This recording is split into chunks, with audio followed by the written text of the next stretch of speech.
So I'm down here in the Fortress of Solitude, otherwise known as my reloading bench, because I'm building a new AR, and it's a more precision-oriented AR.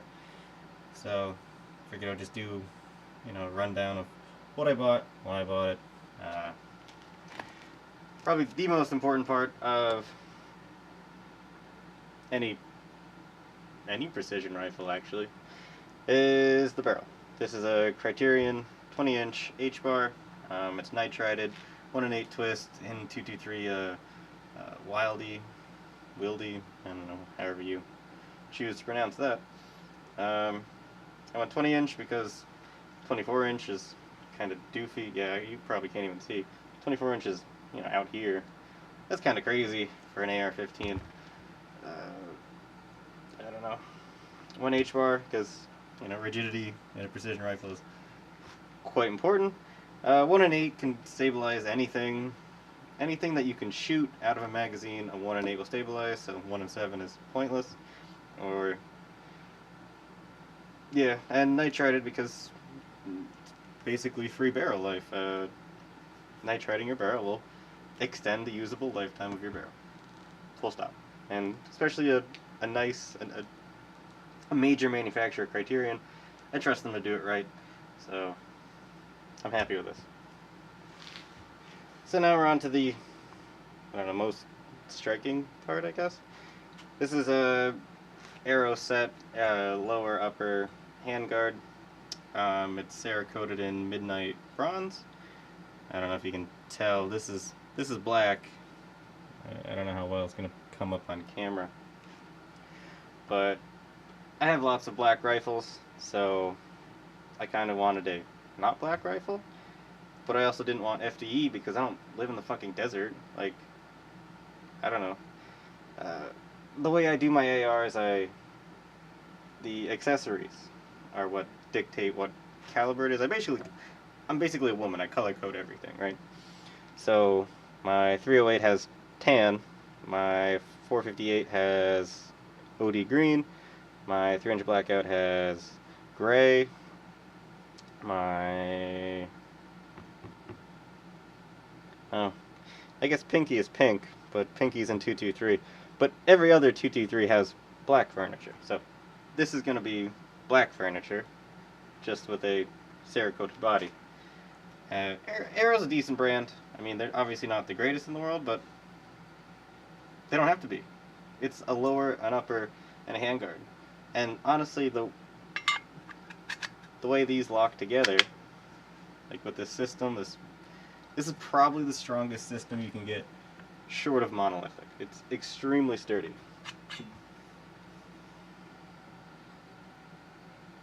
And the lower has the tension screw in it to take any slop away, but there's no friggin' slop in this.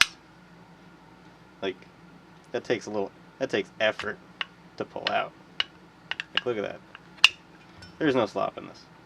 It's also because there's probably 1,000th or 2,000th of Cerakote on all these surfaces, which will wear in over time, but very happy with it. So next on the list is a nitrided bull carrier group. I picked this one up from PSA.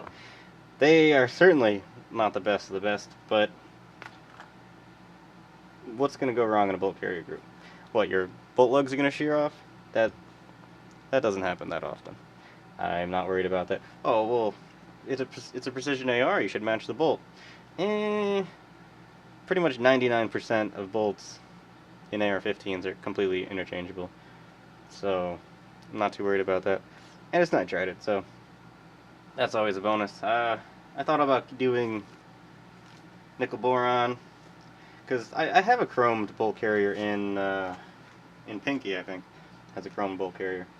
But I have one, and I don't really clean the guns all that much, so it doesn't really matter that it wipes off easier. Like, I just wipe it, and then it's clean. I don't sit there and scrub. And I also saw that nickel boron kind of stains, so like a chrome will stay chrome basically till you die. Well, nickel boron will kind of just get the carbon in it, it'll kind of just stay there, whereas a nitride it'll just stay black forever. So I'm sure this will be quite acceptable. Yeah. On the list of things that do not matter, so you can cheap out, which I did, is lower parts kits. Unless you want specific features like ambidextrous safeties, stuff like that. It doesn't matter what lower parts kit you get. So I got a really cheap one. It looks like everything's there, and it looks like everything is straight, nothing looks bent, so I'm sure it's going to work perfectly fine. Again, this was very cheap, so picked it up. But the three things that matter in a gun, well, an AR-15 I should say for accuracy, are your optics, your barrel, and your trigger. So I picked a hyper-fired 3G. I have one of these in my other arrow build, actually, the 308, and it's a very nice trigger, honestly. Pull weight's very light. It has a tiny bit of slop. Pre-travel, I don't know. I forget. I don't remember what it's called, but before you actually encounter the resistance, it's just play. I don't know. Anyway, very nice trigger. I was thinking about getting an Elftman, I think it's called, an Elftman match, but I ended up not. Moral of the story. This was half the price. I got this for 114 bucks, where this one for 114 bucks. The other one I got when it came, it wasn't when it came out, but it was newer back then. And I got that one for like 180, and I thought it was worth it at 180. So for 114, I basically had to say yes. So like I said, everything's gonna be black. So black grip, real basic. Magpul stuff kind of just fits me. I'm not really sure why, but this just feels right. Like an A2 feels like garbage in my hand. I was debating getting a grip with a palm shelf, and I tried my friends, and it felt alright, but you know, I saw this came on sale. Again, crazy cheap, as long as you're not getting the Myad or whatever it's called. Crazy cheap. Like A2 A2 grip cheap, like really cheap. Buffer tube, buffer system, again, I cheaped out on it because honestly, your tube doesn't matter, your spring doesn't matter, and this actually came with an H2 buffer, so I'm probably going to end up taking this and putting it in a different gun, and taking that buffer and sticking it in this gun. The less reciprocating mass I get, I think, the nicer, but it's nice that I have an H2, because an H2 normally costs as much as this whole kit cost me, so I don't know, I don't hear anything clanking around in there, so it might be solid, which isn't the best because you kind of want the movement in the buffer there. But again, I cheaped out on this because it doesn't matter. It's one of those parts that you can cheap out on. I was debating getting a JP captured buffer spring, you know, the silent spring, and I might end up doing that as an upgrade. Alright, if you couldn't tell, I do sort of have a thing for Magpul. Like I said, it all kind of just fits me. This is Magpul PRS Gen 3, in black of course, because like I said, 223 things in my household wear black furniture. It's just, that's the way I started doing it, that's the way I'm probably going to do it forever.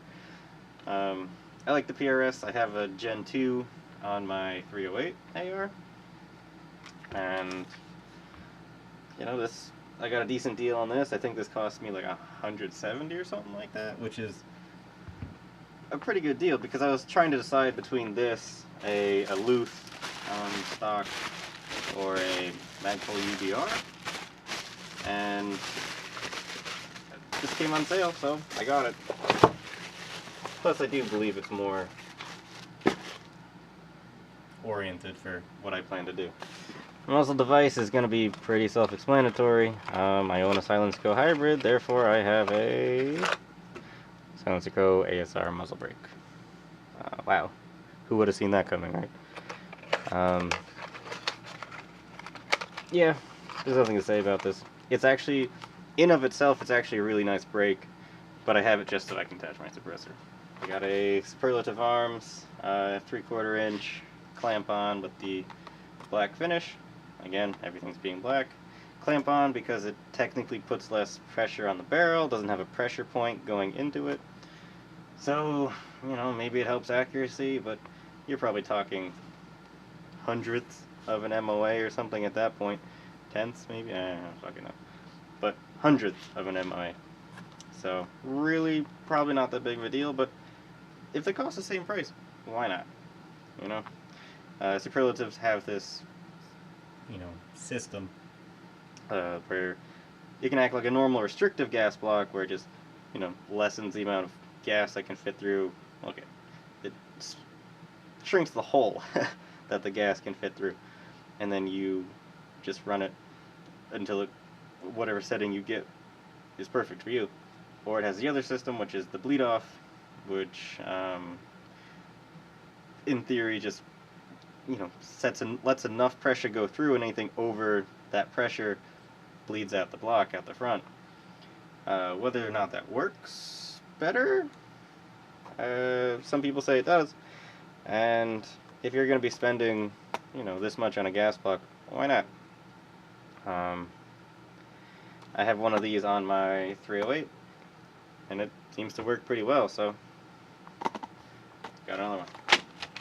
Gas tube is absolutely nothing special. It is just a YHM rifle length, you know, black oxide or something like that gas tube, because having this whole, you know, two-tone gun and a stainless gas tube would be kind of silly. So yeah, I paid $5 more to get a black tube. What are you gonna do about it? Now these might look like cheap Chinese knockoff flip-up offset iron sights, and you'd be right. Well, I don't know what they're knocking off, but they are cheap Chinese iron sights because this is a precision rifle. So I was gonna get the Magpul Pros, but they're not spring loaded, and I kind of want the spring loadedness, you know. So I cheaped out because I'm not gonna be using them very much. It's gonna have a 6x24 scope on there, so these are just on there because I always believe that an optic can break, can fail before the gun fails. Like, I can drop my AR on its scope, shatter the scope, but the AR itself is still a functioning gun. So with something like this, just click these up and you still have a sighting system. So I'm a firm believer in backup sights, I guess. Yeah, for my bipod, I got one of those throw levers that are ever so nice.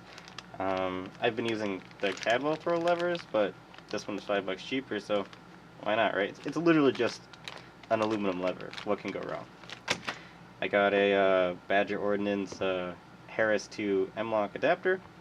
The way Harris style bipod's attached with that stupid thumb screw that goes in the sling stud might have been fine in like 1980s, you know, but not anymore. Like, stuff like this should be standard. This is obviously made by Badger Ordnance, and it's a direct mount.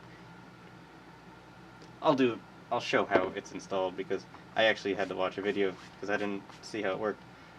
But if you notice, I appear to be missing the bipod itself because the Postal Service decided to lose my bipod.